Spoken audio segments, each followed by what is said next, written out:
کہ احمد کو لے کر آئے اور پھر آگے اسم موصول ذکر کیا، پھر آگے جملہ لے کر آئے، تو اسم موصول نے اپنے جملے سے مل کر احمد کے بارے میں مزید وضاحت کر دی۔ اب اگر یہ تعریف پسند نہیں آئی تو ہم دوسری تعریف دیکھ لیتے ہیں، دوسری ورائٹی آپ کے سامنے ہے۔ دوسری تعریف کیا ہے کہ اسماء موصولہ وہ اسما ہوتے ہیں کہ جو کسی جملہ خبریہ سے مل کر جملے کا کامل جز بن سکیں، جملے کا کامل پارٹ بن سکیں۔ تو کیا مطلب اس کا؟ وہی بات، ایک بات تو کامن ہمیں نظر آئی دونوں تعریفات میں، کیا چیز؟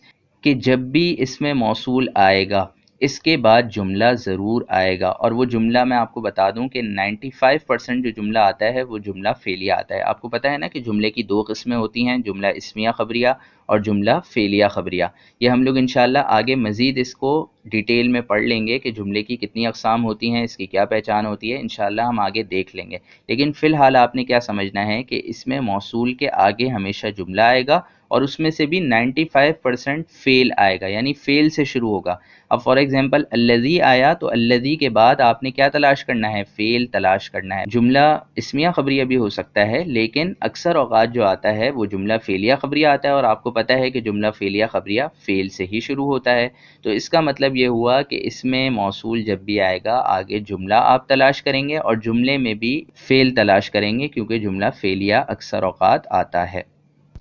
اب یہ آپ کے سامنے اسماء موصولہ ذکر ہیں، یہ آپ اچھی طرح سے یاد کر لیں۔ الذی، اللذانی، اللذینا، الذین، اللتی، اللتانی، اللتینی، اللاتی، اللواتی، ما، من، ایو، ایتو، یہ بہت سارے اسماء موصولہ ہیں، لیکن اس میں سے بھی اگر میں آپ کو امپورٹنٹ بتا دوں تو وہ ہیں الذی، اللذانی اور الذین، اللتی، اور اسی طرح جو آتا ہے وہ ایو بھی آتا ہے بعض اوقات، اور ما اور من تو بہت آتا ہے، تو یہ آپ یاد کر لیں۔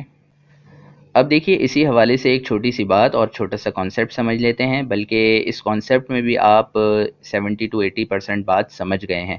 بات یہ ہے کہ اسماء موصولہ جیسے ہم نے دیکھا کہ اکیلے تو کبھی بھی کچھ نہیں بنتے، اس کے آگے کوئی نہ کوئی جملہ آتا ہے جس کے ساتھ مل کر یہ کچھ نہ کچھ بنتے ہیں۔ تو یہ جو جملہ آتا ہے اس کو ہم کہتے ہیں صلہ۔ تو اس کا مطلب اس میں موصول جب بھی آئے گا اس کے آگے ہمیں صلہ تلاش کرنا ہوگا، اور صلہ کا مطلب کیا ہے؟ وہی جملہ خبریہ۔ اور دوسری بات کیا ہے کہ اس صلے کے اندر، یعنی یہ جو صلہ ہوگا جملہ خبریہ کی صورت میں آپ کے سامنے ہوگا، اور جملہ خبریہ میں بھی میں نے آپ کو بتا دیا کہ اکثر اوقات فعلیہ آتا ہے، یعنی اس میں موصول جب بھی آئے گا تو 95% آپ کو فعل اس کے بعد نظر آئے گا۔ تو آپ دیکھ لیجئے گا الذین، الذی، اس طرح اللتی وغیرہ کے جو الفاظ ہوتے ہیں اس کے بعد آپ کو اکثر اوقات فعل ہی نظر آئے گا 95%۔ تو اس جملے میں ایک ایسی ضمیر کا ہونا ضروری ہے جو اس کی طرف لوٹ رہی ہو، اور یاد ہوگا آپ کو اچھی طرح سے کہ ہم لوگوں نے یہ بات ضمائر کے چیپٹر میں پڑھ لی تھی، راجع وغیرہ جب ہم لوگ پڑھ رہے تھے اس ٹائم یہ بات سمجھی تھی کہ جتنی غائب کی ضمیریں ہوتی ہیں یہی ہمیشہ لوٹتی ہیں، حاضر اور متکلم کی جو ضمائر ہوتے ہیں یہ کبھی بھی نہیں لوٹتے۔ تو اس کا مطلب یہ ہوا کہ کوئی غائب کی ضمیر اس صلے کے اندر، یعنی اس جملہ خبریہ کے اندر جو کہ اس میں موصول کے بعد آ رہا ہوگا، دیکھیں اس میں موصول آیا اس کے بعد جملہ آیا، تو جملے کے اندر ایک ایسی ضمیر کا ہونا ضروری ہے جو اس کی طرف لوٹ رہی ہوگی، یعنی اس موصول کی طرف لوٹ رہی ہوگی۔ اور اسی حوالے سے ایک اور امپورٹنٹ بات آپ کو یاد رکھنی ہے کہ یہ جو صلہ ہوگا نا جس کے اندر آپ ضمیر تلاش کریں گے، اس ضمیر کا موصول کے ساتھ مطابقت ہونا لازمی ہے۔ کیا مطلب ہے کہ یہ جو جملہ آئے گا نا آگے، اس میں جو آپ ضمیر نکالیں گے، ایسا نہ ہو کہ وہ جو ضمیر نکالیں آپ وہ واحد مؤنث کی ہو، اور یہ جو اس میں موصول آ رہا ہو یہ واحد مذکر کا ہو، یعنی ضمیر مؤنث کی ہو گئی اور یہ جو اس میں موصول ہے یہ مذکر کا۔ تو اس کی طرف جب لوٹائیں گے تو ان دونوں کا سیم ہونا ضروری ہے، یعنی اس میں موصول اگر واحد مذکر کا ہے تو ضمیر بھی واحد مذکر کی ہوگی، اگر اس میں موصول واحد مؤنث کا ہے تو ضمیر بھی واحد مؤنث کی ہی ہونی چاہیے، ان دونوں میں آپس میں مطابقت کا ہونا ضروری ہے۔ اب دیکھیے ہم لوگ قرآن کریم سے باقاعدہ اس کی پریکٹیکل مثالیں دیکھتے ہیں تاکہ ہمیں سمجھ میں آ جائے کہ اس میں موصول جب کبھی بھی آئے گا تو ہمیں اس کو کس طرح سے ٹریٹ کرنا ہے۔ تو سب سے پہلی مثال ہمارے سامنے ہے الذی خلق الموت والحیات۔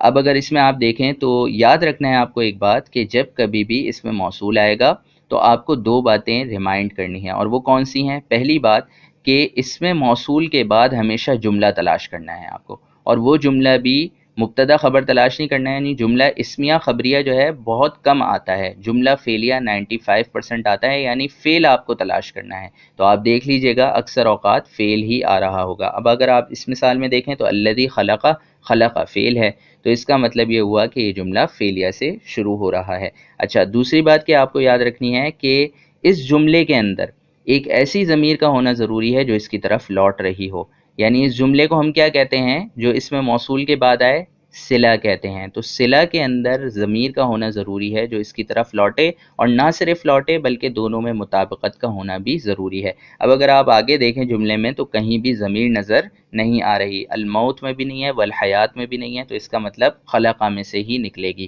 مثال کے طور پر اگر آگے ہا آ رہی ہوتی تو کیا ہم اس کو الذی کی طرف لوٹاتے؟ نہیں لوٹاتے۔ کیوں؟ کیونکہ الذی واحد مذکر ہے اور ہا واحد مؤنث ہے، مذکر اور مؤنث میں تو فرق ہے، تو اس وجہ سے ہم اس میں مطابقت نہ ہونے کی وجہ سے ان دونوں میں ربط پیدا نہیں کرتے۔ اب ہم لوگ کیا کریں گے کہ خلقہ میں سے ہوا ضمیر نکالیں گے، اور ہوا دیکھ لیں واحد مذکر ہے اور الذی بھی واحد مذکر ہے، اس وجہ سے ان دونوں میں مطابقت بھی پائی جا رہی ہے۔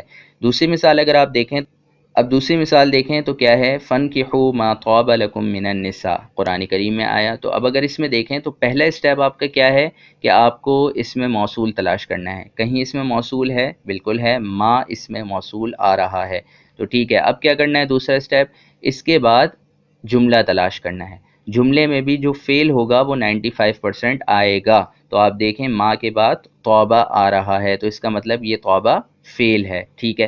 تیسری بات کیا ہے کہ اس جملے کے اندر، جس جملے کو ہم لوگ کیا کہتے ہیں، صلہ کہتے ہیں، اس کے اندر ضمیر کا ہونا ضروری ہے جو اس کی طرف لوٹے۔ تو اب اگر آپ دیکھیں تو توبہ میں سے ہوا ضمیر نکل سکتی ہے، لکم، لکم میں کم ضمیر اس کی طرف نہیں لوٹ سکتی۔ کیوں؟ کیونکہ جو لوٹنے والی ضمیریں ہوتی ہیں وہ ہمیشہ غائب کی ہوتی ہیں، حاضر کی نہیں ہوتی۔ کم ضمیر تو حاضر کی ہے، تو لہٰذا یہ لوٹ نہیں سکتی۔ اسی طرح آگے دیکھیں من النساء، تو اس کا مطلب یہ ہوا کہ اس میں کوئی ضمیر موجود نہیں ہے، تو اب توبہ میں سے ہی ہوا ضمیر نکلے گی۔ اور دیکھ لیجئے ما اور ہوا میں مطابقت ہے۔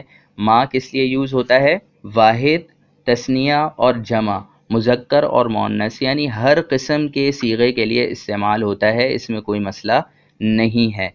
اب آپ لوگوں کا کام یہ ہے کہ آپ لوگ زیادہ سے زیادہ قرآن کریم سے اور عربی عبارات سے ضمائر، اسماء اشارہ اور اسماء موصولہ زیادہ سے زیادہ تلاش کریں، اور ہو سکے تو کمنٹ سیکشن میں پوسٹ بھی کر دیں تاکہ آپ لوگوں کی چیکنگ بھی ہو سکے۔ اور دوسری بات، جتنی زیادہ آپ لوگ پریکٹس کریں گے، جتنی زیادہ پریکٹیکل ورک اس کا کریں گے، تو اتنی زیادہ آپ کو عربی سمجھ میں آئے گی۔ اللہ تعالیٰ سے دعا ہے ہمیں استقامت عطا فرمائے، آمین۔